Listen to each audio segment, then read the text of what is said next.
here's the good news. Other than the Phillies actually taking 2 of 3 against the Braves after that embarrassment in Houston, I think I fixed the microphone from last week. After the show last week, I just I took everything apart. That's basically how I fixed it. Took everything apart and then did the rest. Actually, you might be able to tell. Now, there we go. Speaking of fixing the microphone, had the wrong microphone on. There we are. Welcome into the show. Hope you guys had a wonderful weekend. My name is Mark Farzetta. This is the Farzy Show presented by MyBookie, mybookie.ag. We got a lot to get into. Phillies managed to correct the offensive struggles in one game, lose the second game, offensive struggles return, just as a lot of fans predicted, and we'll get into that, and then managed to win yesterday and not waste another phenomenal start from Ranger Suarez. So this is the world we live in. Also, you have some 76ers opting in, another 76er opting out, and the Philadelphia Flyers get crazy uber aggressive in the NHL draft. All that and more to get into. And with each passing day, we get closer and closer to the Philadelphia Eagles and training camp. Get excited. Oh, also a lot of rumors post NBA draft that we'll get into that surround a certain basketball player that was linked to the Sixers for months until he wasn't, and then wasn't a Sixer. And other than that, VJ Edgecombe, all the right things. I know he's going to be needing the food recommendations for people. I know that went viral from his press conference. Janai Broom as well, going around town with Mark Jackson, former Sixer, Temple Owl, NBC Sports Philadelphia. These guys, look, if you're looking for the right attitude, if you're looking for culture changes, I think these are two guys that could certainly help you do that. VJ Edgecombe in that regard. We'll get to all that and more on today's program. But we are going to start it off today with your Philadelphia Phillies and most notably Ranger Suarez. Last year, he went on an absolute heater. The year before that, he went on an absolute heater. And after yesterday's game, after Ranger Suarez's latest 7-inning, 2 runs or less affair, Rob Thompson said he's never seen him pitch this great, and I absolutely have to agree with him. If you go back to the extremely red-hot months that he would have, whether it be May or June, going through last year with the historical numbers that he put up, this is far better than that. This is far better than the constant 6 innings, whatever. This is constantly 7 innings. There's a stat, or a note, I should say, that's floating around out there regarding Cole Hamels and Cliff Lee in 2013. They went 10 straight starts that were quality starts and all that.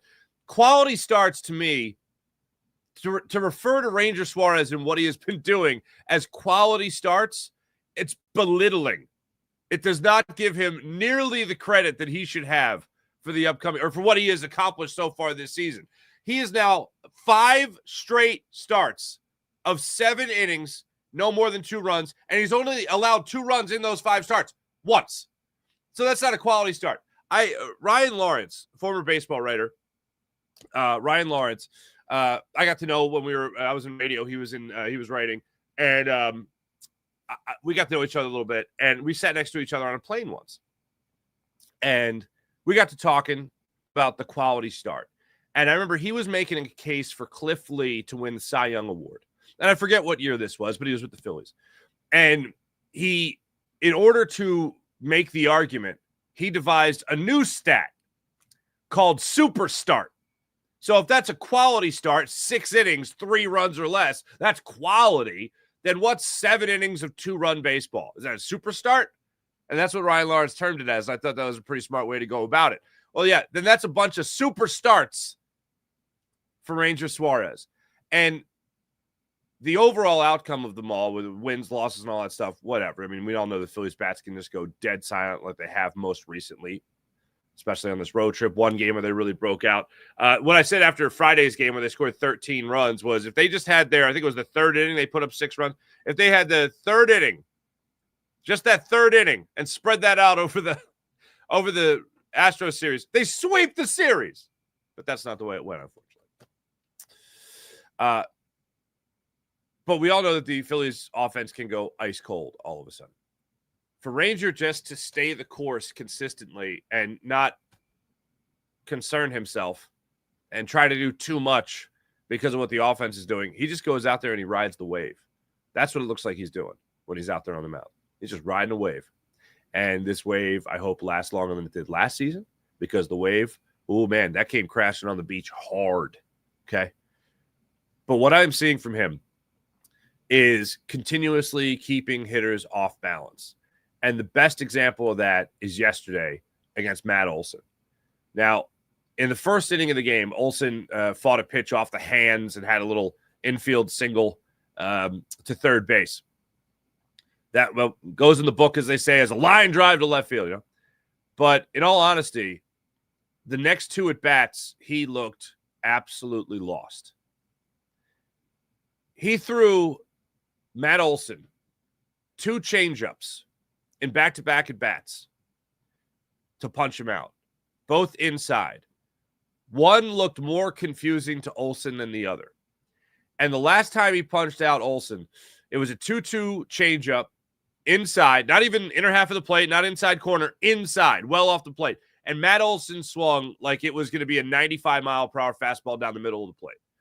I don't know what sorcery Ranger Suarez is using out there on the mound, but Matt Olson swung over top of that baseball like he was going to hit a 500-foot home run. And then you see his head just snap back and look at Ranger Suarez, and you could read his lips. He was like, unfreaking believable. Like, what just happened? I don't even know. As he's angrily pulling off his batting gloves. You know? And then Ranger, the best part, then after that, even the best part, on top of the best part, was Ranger Suarez is walking off the hill, going to the dugout, and the camera gets him, and he's like, oh, my God, I am amazing. He's like laughing. He's like rubbing his face, wiping his face. He's laughing at how great he is. And I'm like, that sums it up. That sums up the whole thing. If you haven't seen it, it's on my Twitter. There you go. You can see it there. But it's hysterical. It's hysterical. And it didn't feel like at any moment Ranger Suarez was going to lose what he had. And the home run that he did give up to Sean Murphy, who I don't know how this guy, I think that yesterday was his 11th home run. I don't know how this guy doesn't have like 40 home runs. 455 feet in game 2. He hits the 3-run home run off Romano. And then yesterday hits a 451-foot home run to dead center field. Teed off on that baseball. And Ranger Suarez just brushed that off the shoulder, and just kept on doing his thing. But I don't know how that guy doesn't have like 40 home runs at this point in the season. It's the mammoth shots he's been hitting. But anyway, Rangers just absolutely incredible. Absolutely incredible throughout yesterday's game. And he has been absolutely incredible since his first start of the season. And we'll call it the spring training start. The changeup has been great. The curveball has been great. The velocity is non-existent. I'm seeing all the people, throw up the comparisons of, a lefty Greg Maddux or Jamie Moyer, the lefty like that. 88-mile-per-hour fastball, 89-mile-per-hour cut fastball. It's wild. It's all just placement. And you don't know what he's throwing next. It's all placement and keeping him guessing. And look, last year we saw this come tumbling down. And one of my favorite jokes, if you will, from last year was that when it all hit the fan, it was right around the same time that his family came into town. Saw him pitch in the United States for the first time ever. And he was like, I can't pitch in front of my family, I guess. No. Back issues last year, from what I understand from some people, a little bit of weight gain. And he was never able to really recapture the great run that he had last year. And now we're talking about 10 starts of complete and utter dominance for your boy, Ranger Suarez. That's the good. That's the great, as a matter of fact. That's the all-star worthy numbers of Ranger Suarez. Now let's talk about the bad. The bad is the Phillies offense. Let's say bad. The horrendous is the Phillies offense. After the horrid 1-run performance through 3 games in total in Houston, Phillies break out with 13 runs in what ended up being a bullpen game.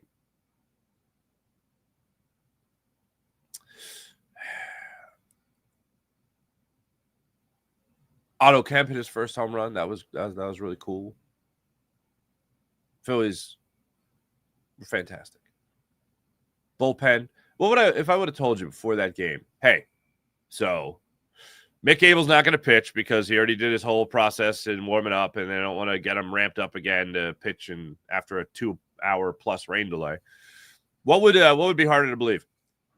Hey, the Phillies are going to score 13 runs.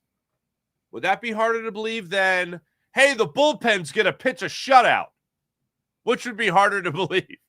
I believe even for the struggles of the offense, I think most people would say the bullpen's not pitching a shutout. What? They pitched a shutout. And then game 2, they can't score. Game 2, they kept it close. And then Jordan Romano gave up the 3-run home run, and that was that. But the offense was still porous. Went back to the struggle bus. And then yesterday, they get 2 runs. Bryson Stott leads off an inning, I think the 5th inning, leads off the inning with a single. Otto Kemp doubles into the corner in left field. That brings Stott home. Then a little bit of small ball comes into play. Small ball. Remember that? Little small ball comes into play. You have Brandon Marsh lay down the bunt. Don't really see him bunt too much. Lay down a beautiful bunt in that situation. Then Trey Turner, that got Kemp to third. Then Trey Turner steps up to the plate. And Trey Turner goes up there, and he's able to put a sac fly RBI into center field, bringing Otto Kemp home. Bing, bang, boom. 2-run inning. That's all you would need for Ranger Suarez. Orion Kirkering, Matt Strahm. Matt Strahm made things a little interesting there with a couple of deep fly balls in the bottom of the 9th inning, but he still picked up the save. It was all you needed, the offense, in yesterday's game. That's not how you're going to continue to score. Now, look, they are 2 games under 500 without Bryce Harper in the lineup. 22 games, they're 10-12. Bryce Harper hasn't exactly been an MVP candidate this year. I think we all know. However, if you're going to get somebody back that is capable of going on a tear and really carrying a baseball team for a month, I want that guy back as soon as humanly possible. And I'm crossing my fingers it's tonight. Phillies have 3 games against the Padres. They have off Thursday. They have 3 games against the Reds after that for a 6-game homestand, and then they finish up the first unofficial first half of the season coming up on the road. A little West Coast trip. I'd love to have Bryce Harper back for that stretch. The other interesting thing to help maybe put a shot in the arm of this Phillies lineup is what Dave Dombrowski had to say over the weekend about potentially calling up Justin Crawford. So he was asked about adding a bat to the lineup, and while you're in a pennant race, whether or not that's going to be somebody that you elevate from the minor leagues or somebody that you trade for. And one of the guys that he brought up, I think it was Devers, as a matter of fact. Was it Devers or Duran? I can't remember. It was one of these with Boston. They said we brought him up, and they ended up helping us win. It was like they were ready for the challenge. We said it was time to challenge them. Let's see what they got, and they helped them win, according to Dave Dombrowski.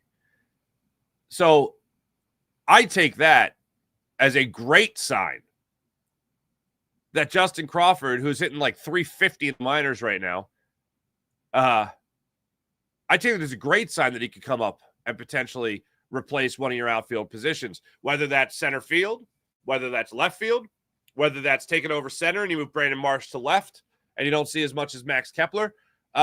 Yeah, let's party. I'd love to see it.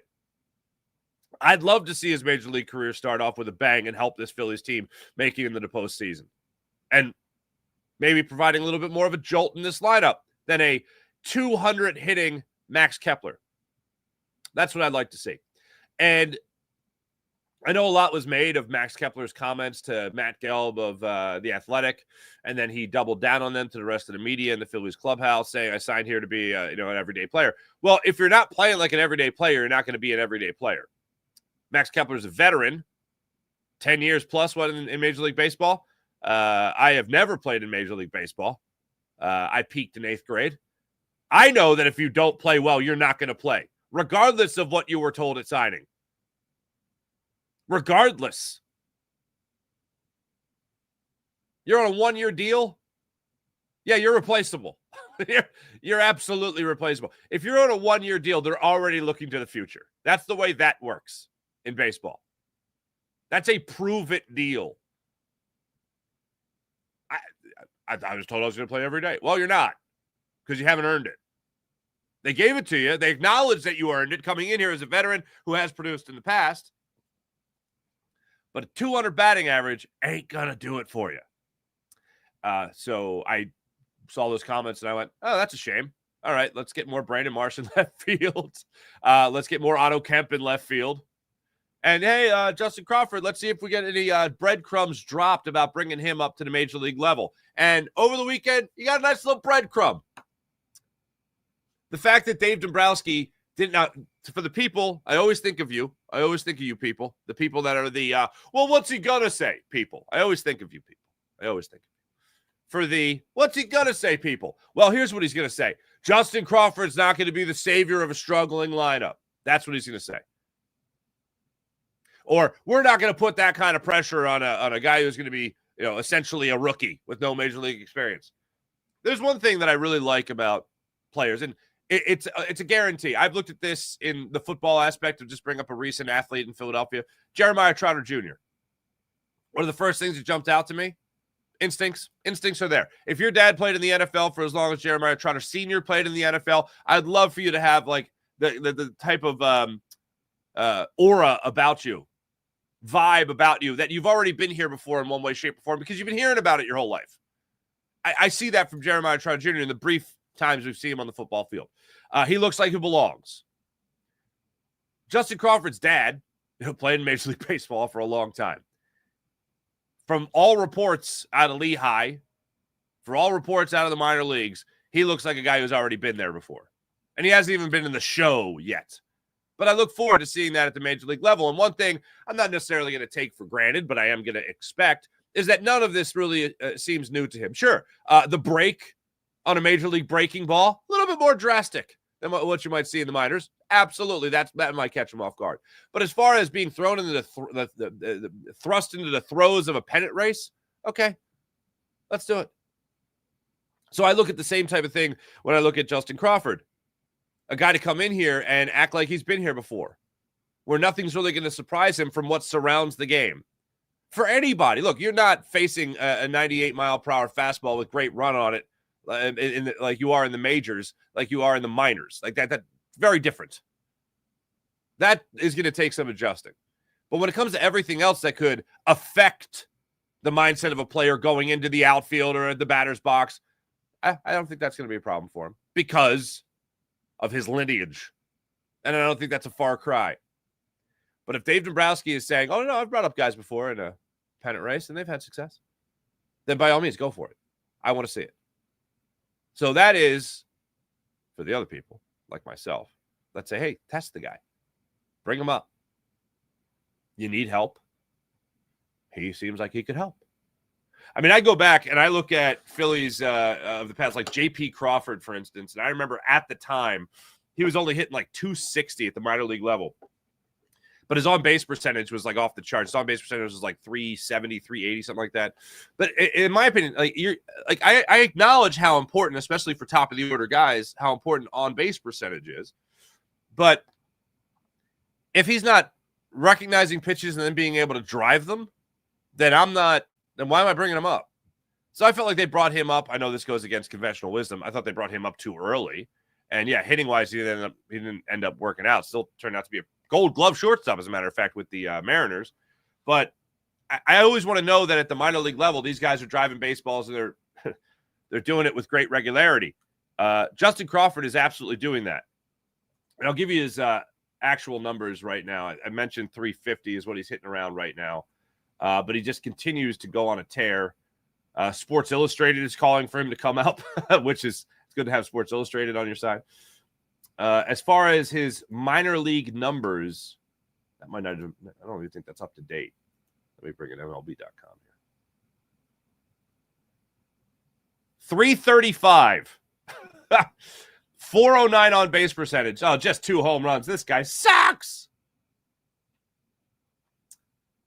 Yeah, wouldn't mind seeing him. Wouldn't mind seeing him up here at the big league level at all. 87 hits, 260 at bats, 26 stolen bases. That's pretty good. That sounds like it's good. Is that good? I think that's good. I think that's pretty good. Why not? Why not bring him up? So I love the fact that he left the door open, Dave Dombrowski, when it came to the possibility of bringing up Justin Crawford. So let's cross our fingers for that. And maybe that's the answer. Maybe that's the answer. But one thing that I do find very interesting is that the Phillies still need to make moves at the deadline. Unfortunately, Dave Dombrowski has not been able to crack the code when it comes to left fielders to help this lineup.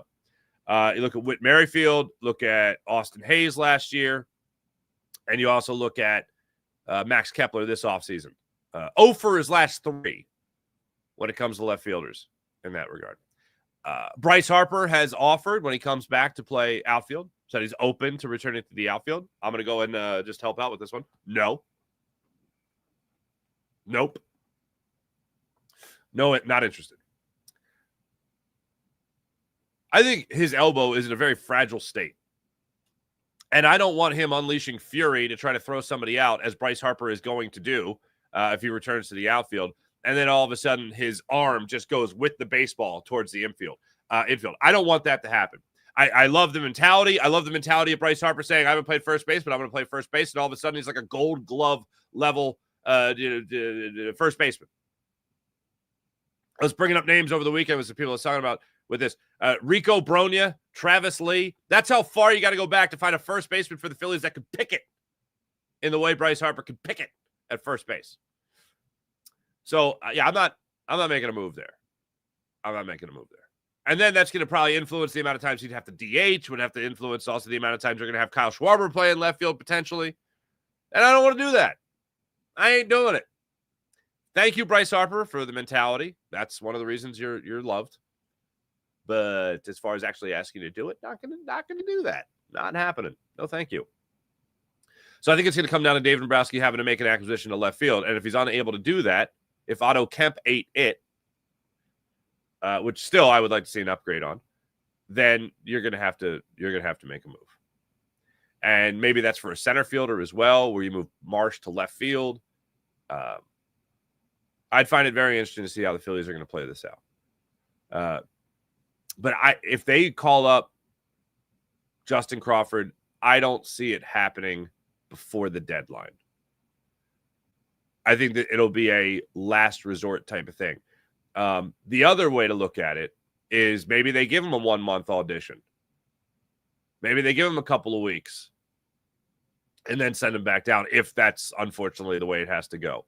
All right, you came up here, you gave it a shot, you got your feet wet, now you know what you need to work on, and they send him back down. Certainly don't want to do that. I know the Phillies don't want to do that either. So I wouldn't be surprised at the audition if he ended up getting that in the next couple of weeks. Just say, hey, let's see what you got here. Maybe they put him out there on the West Coast trip. So he doesn't have the pressure of playing at home at first. I don't know. There's a couple of ways the Phillies could look at it. I would still be a little surprised if he ended up getting the 1-month audition before the Phillies have to make a decision at the deadline.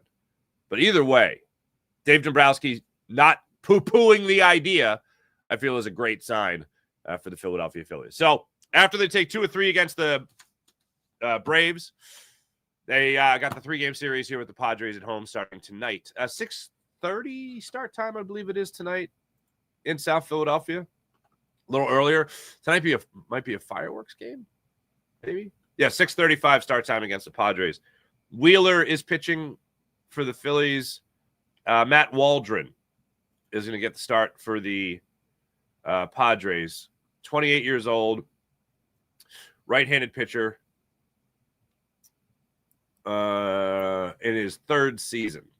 I believe this will be his 2025 debut. So there you have it. Career ERA of 4.79. Have fun with the righty today, folks. Have fun with the righty. Let me give credit real quick before I get to the Sixers. Let me give credit to the Philadelphia Flyers and Danny Briere. Didn't even get into this last week. They had 3 first-round picks. I didn't think they were going to make all 3 picks. Like anybody, 3 first-round picks, that seems a little extreme. So with the 6th overall pick, they take Porter Martone, a winger People seem to be very excited about it. Good for you guys. But here's the move I like. They need another centerman. So they take their 22nd pick and their 31st pick, and they move up to 12, and they take Jack Nesbitt. More of a power forward, if you will, from how I've seen him described. I know people don't like the former Flyer coming in to run things, but now you have Rick Tocchet, Danny Briere, and Keith Jones running things for the Philadelphia Flyers. In my mind, the Flyers have tried the outside the organization bit, and that hasn't worked. For them to go back inside the organization, I'm fine with, because I believe they have 3 competent people. Now, why would I find Danny Briere competent? You know, what has he done? That whole thing, right? This is his first gig as a general manager. I like that he didn't just go from the ice to the front office and run things. I like that he had like 3-4 years in the Flyers front office, kind of just good. Okay, this is how it works. Like, kind of to learn. He basically went to GM grad school. It wasn't just thrown into things. Keith Jones has obviously been in the NHL, been around the NHL for decades upon decades, so he obviously knows the business. Rick Tocchet has obviously been around it forever, has had stops in other places, a coach of the year, a 50-win season with the Vancouver Canucks. And I said this when they hired Rick Tocchet. Just forget about the fact that he was anywhere. Forget about the fact he's a former Flyer. One of the things you hear from championship caliber teams about the way things are run behind the scenes is communication. And when things hit the fan with John Tortorella, it seemed that the communication really started to break. The understanding of what the job was really started to kind of get a little murky. And that's when everything blew up with John Tortorella. And essentially, it was for the same reason a lot of us foresaw when they had hired him. Like, is he really going to be that patient? Nope, apparently not. He lasted longer than a lot of us thought, myself included. But with Rick Tocchet, the communication between him, Danny Briere, and Keith Jones is going to be the best it could possibly be between a coach and a front office. And Danny Briere, I believe, sent a huge message with his draft day move to move up with those 2 picks and go to 12 to get you a centerman. It shows you if there's something that needs to be done and there's a little bit of a hefty price to be paid, sacrificing essentially a first-round pick, well, then he's going to do it. If he sees something that's going to help the organization, he's going to move up and do it. Now, look, I can't break down hockey prospects for you. I'm not going to pretend that I can, but I can certainly break down what the mentality of this Flyers team is, which is really take a giant step forward in the upcoming season with this hockey team. And they're going to do that by being aggressive. And when you talk about the cap, that's going to be off the books after this season, this upcoming season. If this is a taste of things to come from the Flyers front office right now, I can't wait to see what they do next year. Be aggressive. Because they're going to have money to spend. That's the business side of it that anybody can break down. And I just thought the NHL draft for the Philadelphia Flyers was a big success as far as just showing you that they wanted to be aggressive and move up and get somebody that they knew they could help or knew could help them. So if that's just a sign of what they could be doing next year in terms of aggression when they actually have money to spend, well, then I think Flyers fans will be the most excited they've been in a long, long time. So I'll root for that. Your Philadelphia 76ers. I feel like I am the president of the Kelly Oubre fan club, but Kelly Oubre opted into his player option. The Sixers also had Andre Drummond opt in for his player option. Eric Gordon, not so fast. Not just yet. Not just yet. As far as Oubre and Drummond go, and qualifying offer to Quentin Grimes as well, which is also good. A lot of guards. Sixers are big on the guards now all of a sudden. Kelly Oubre, I absolutely love. I'd love to see him stay in the starting 5. Based on the maturation of VJ Edgecombe, I don't know how that happens, but I hope it does somehow. Love his energy. If he comes off the bench, though, he's a great off-the-bench guy as well. I'm very happy that he's going to be back with the 76ers. Andre Drummond, okay, good. So now you got Janai Broom.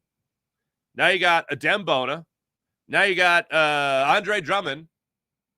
coming back, and Joel Embiid. So regardless of Joel Embiid being ready for tip-off of the next season, as Daryl Morey alluded to him being ready, everything's on track and all that, as Daryl Morey alluded to last week. You're going to need as many big men as humanly possible.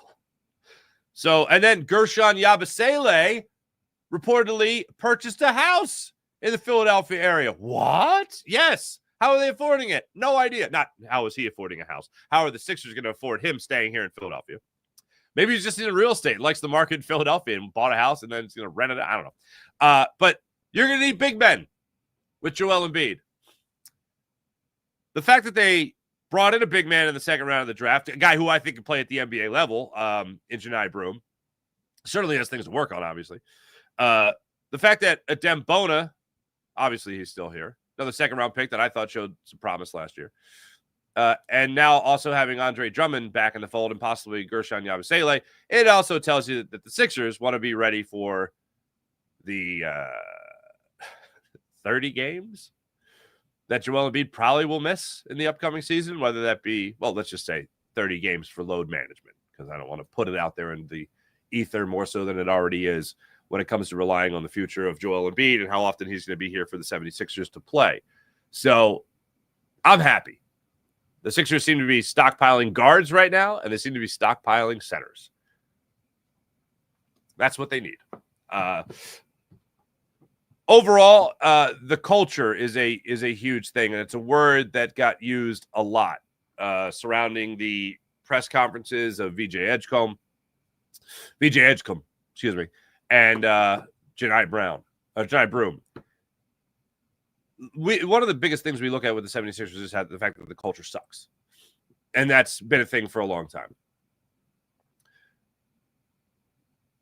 Joel Embiid and Ben Simmons both had essentially the bat phone. And Joel Embiid still has it. They got the big red phone that goes right to the owner's box. It goes right to Josh Harris. And they don't want to do something, they don't do it. Forget about what the coach is telling you. Doesn't matter. Forget about what anybody's telling you other than the owner. It doesn't matter. And the owner just lets them do what they want. That culture sucks. The process of losing to get better continuously sucked. And it ended up entitling the players even more. Hold on a second. You just did all this crappy basketball to get me? Well, I'm going to tell you when I'm ready to play. Instead of being like, wow, you just did this for me. Let's go. Complete opposite.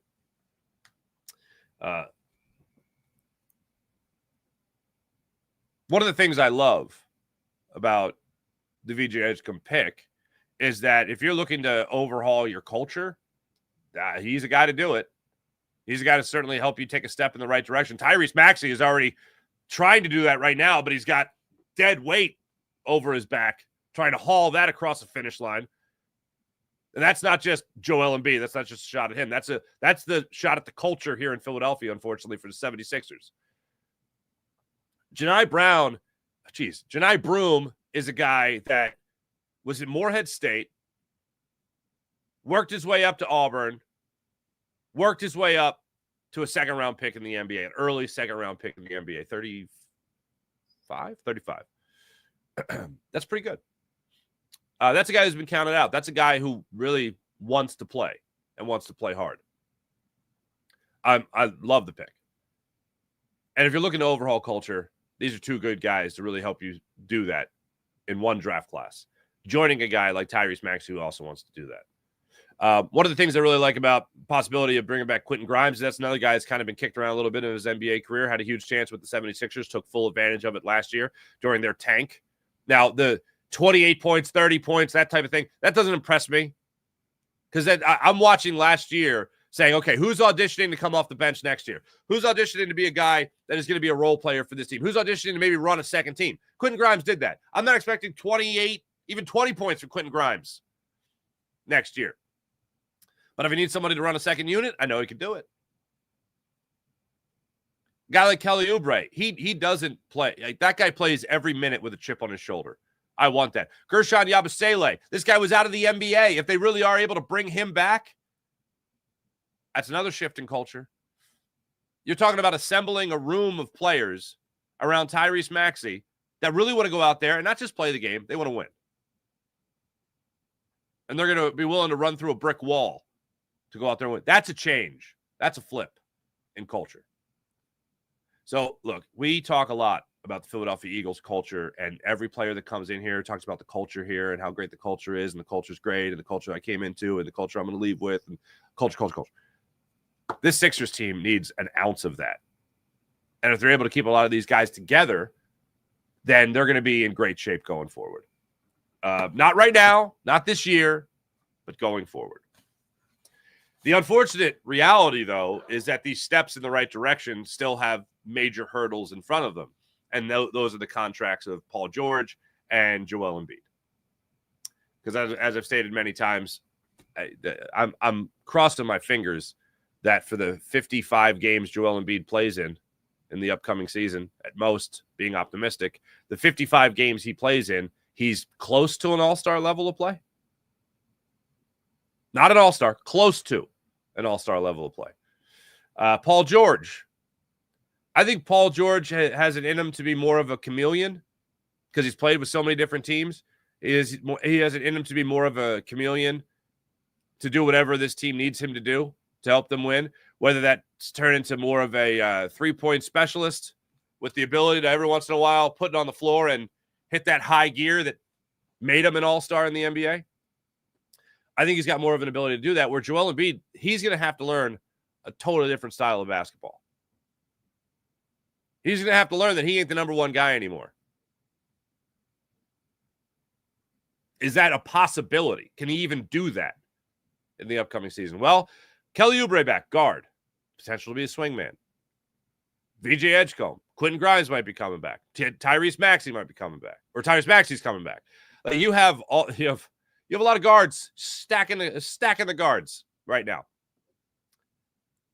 It's going to become a guard-dominant team with Tyrese Maxey leading the fray. So I absolutely think that you're going to be moving in more the direction that you have seen from the Indiana Pacers, certainly the Oklahoma City Thunder, where you're not talking about big man-dominated offenses anymore. And really, it was two in the NBA that did it when it came to the Nuggets, with a guy like Jokic who could, share the ball and get the assists and all that stuff. Joel Embiid was having an uptick in assists over the not last year, but the year before. If he could continue that, then you're talking about a guy that is going to be just fine in terms of the role that he's going to have to play with the Philadelphia 76ers. Being more of a distributor, being more of a facilitator as a big man.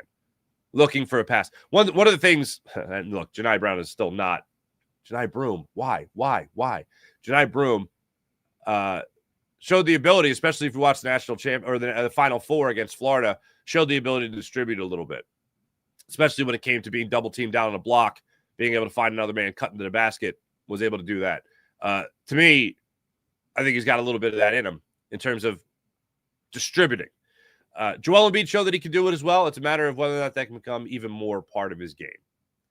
Summer League is going to get underway before we know it, so hopefully we'll see the first action of these guys. I look forward to that. Hey, let me tell you about the Game Time app. Download the Game Time app, create an account, use promo code Farzy, get $20 off your first purchase on the Game Time app. Want to go to the game? Want to go to the concert? Want to go to the comedy show? Game Time app has you covered. So how about this? The Game Time Picks feature is the absolute best. That filters out all the fluff so you get down to it. The best seats at the best prices on the Game Time app. So download the Game Time app. Last minute tickets, lowest price, guaranteed on the Game Time app. And how about taking the guesswork out of buying tickets? Let's say right now, hey, I want to go to the Phillies game tonight. Game Time app has you covered. And use promo code Farzy for $20 off your first purchase on the Game Time app. How about PHL Sports Nation, Philadelphia Sports Nation, enhancing your Philadelphia sports fan experience across all social media and blogs? That's phlsportsnation.com. Let's get into the chat check and see how you wonderful people are doing on this fine morning. Sean Gillespie, good morning. Glad the Phillies didn't waste the Suarez performance. Right? April, good morning. Sean Kilren, hello. Phillies are hitting .210 with the bases loaded this season. 27th in baseball. I'm going to use a technical term. I don't want to speak over anybody's head here, but that sucks.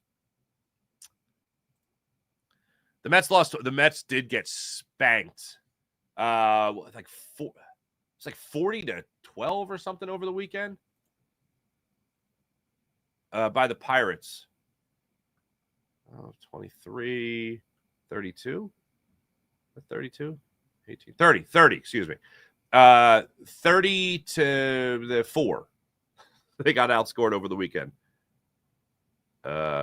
Getting swept by the Pirates. They made a note during the Saturday game on Fox about how there was like 20 shutouts in baseball over the last like 3 days or something like that. So apparently not hitting it's going around. It's going around the clubhouses. Not an excuse, by the way.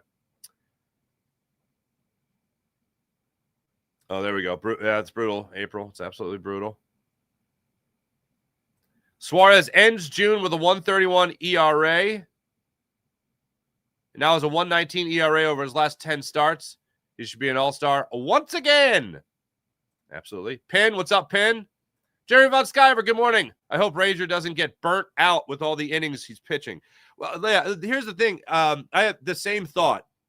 But with Suarez, yesterday he started the 7th inning at 90 pitches, and I was thinking, all right, let's go. Let's keep it going here, Ranger. And he threw 6 pitches in the 7th inning, and then he was done. Like, for me, I know up-downs are a big deal, and yes, these are a lot of innings, but the pitch counts aren't really off the charts for him that I've noticed. Let me go back and look at that. It didn't jump out to me. Yesterday was 96 pitches. I feel like he went over 100. Did he get like 102, 103 in his last one against the Astros? Man, his numbers are so incredible. 101 against the Astros, 95 Miami, 94 Toronto, 97, 97, 103 Atlanta, 99, 98, 82. Wow, that start against that's 7 scoreless inning against the Guardians. 82 pitches, 7 innings. Damn, son. And let's also not forget his first start wasn't until May 4th. 1, 2, 3, 4, 5, 6, 7.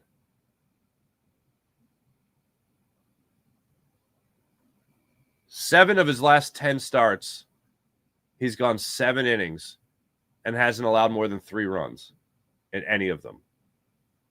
1, 2, 3, 4. 4 of them have been shutouts. 5 of them have been 1 run. Oh, 3 of them have been 1 run. Excuse me. That's pretty good. That's pretty good for Ranger Suarez. Philly Magic 365. What's going on? If this offense keeps up, they're going to be a new reality show in Philly called Pitchers Killing Batters.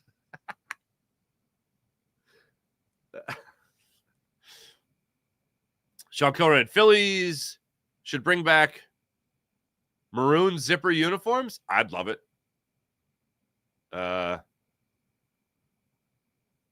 And Andrew McCutcheon loved it. Uncle Larry loved it.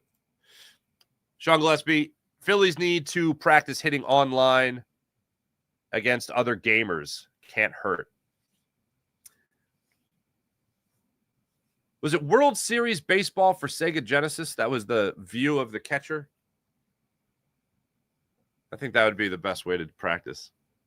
What'd you guys do? Oh, we were playing World Series Baseball in 95. Weren't some of you not even born then? Yeah, whatever. Sean Kilray, you see this happening, Farzy. Not going to be surprised Justin Crawford gets called up. When Harper comes back, expect Kennedy and Rojas to be sent down or possibly Kepler DFA'd. Oof. Oof.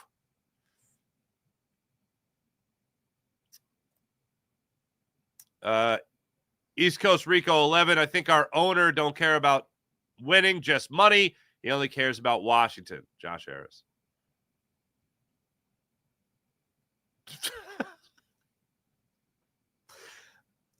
East Coast, thank you. I don't know. Tuna fish? I don't know where to go with that. Pin, thank you. I knew there was one more guy I was forgetting. Jared McCain. Jared McCain. How do I forget about Jared McCain? That's a good question if he'll be ready for Summer League. I doubt it. I'd like for him to be ready for Summer League, but I doubt it. I haven't seen anything recently. I'll have to punch that up. Hi, Punk. Nice to see you. Thanks everybody in the chat. You guys are great as per usual. Phillies are back at it tonight. 6:35 start time. I mentioned earlier Matt Waldron will start against Zach Wheeler. See what Wheels has going for him tonight. He's coming off a 6-inning, 1-run, no earned run in the 2-0 loss to that pesky Houston Astros team. There's a possibility that Bryce Harper is back tonight. Again, the Phillies 10-12 without Bryce Harper in the lineup. 2 games under 500. Yeah, I'd certainly like to see Bryce Harper back in the lineup tonight. Certainly like to see that. Thanks for watching. Thanks for listening. My name is Mark Farzetta. Coming up today at 10 o'clock, more on the 76ers. Keith Pompey. I'll ask Keith Pompey about Jared McCabe potentially playing in Summer League. Again, doubt it, but I'll ask him. We'll also get into a little bit more depth of Sixers opting into their player options. So we'll get into that conversation. And, yeah, we'll have some fun there. Also, tomorrow, Locked On Eagle Squad podcast. Jason Martinez, Harry Mays, Louis DiBiase, and yours truly. Programming note, no Farzy show Thursday or Friday this week. 4th of July, going to have a lot of people in town for that. So got to try to keep the house a little quieter at 6 or 7 a.m. Thanks for watching. Thanks for listening. My name is Mark Farzetta. This is the Farzy Show presented by MyBookie, mybookie.ag. Have a wonderful rest of your day, everybody. Back with you guys at 10 o'clock. We'll probably do a tape show today. So what am I saying? Back with you guys a little bit later today with Keith Pompey, Locked On 76ers. See you guys then. Have a great day. Bye.